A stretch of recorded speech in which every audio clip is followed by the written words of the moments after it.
Hello, I'm Alex Brogan and I'm a lecturer in chemistry at the Department of Chemistry at King's College London, and my research is feeding into the Net Zero Centre at King's College by developing new pathways to make our products that we require for life more sustainable and energy efficient. So the research in my lab is on developing new biotechnology to harness the power of biology, in particular nature's toolkit, enzymes, to make the chemicals, fuels and plastics that we require for modern living in a more efficient manner.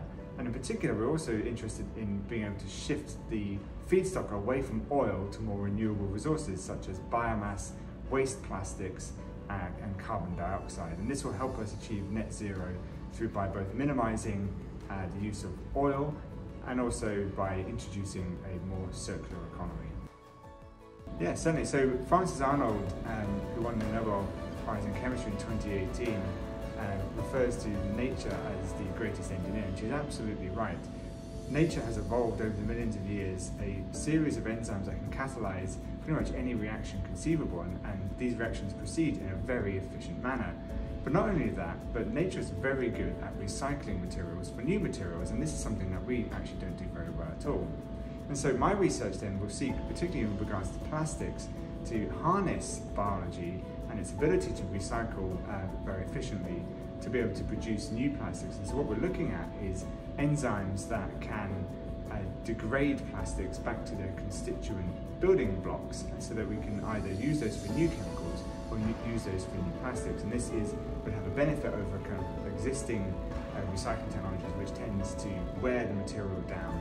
So we're basically making new materials from old materials.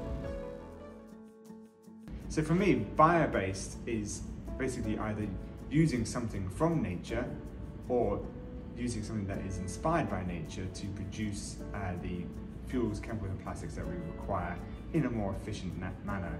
And so for my research in my lab, we are looking at doing both. So we want to harness both renewable resources from nature and use biology to be able to convert those to those useful products in a more efficient manner.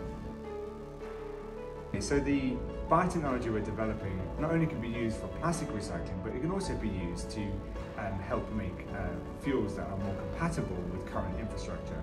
So the current range of biofuels that would be available at the moment are typically oxygen rich, and this means that they are kind of quite corrosive for existing infrastructure, whereas we want to then move to a way of converting food waste to hydrocarbons, which is a direct replacement for oil-based fuels. And so this is something we're doing with our Brazilian counterparts and collaborators in developing new enzyme-based strategies to do so.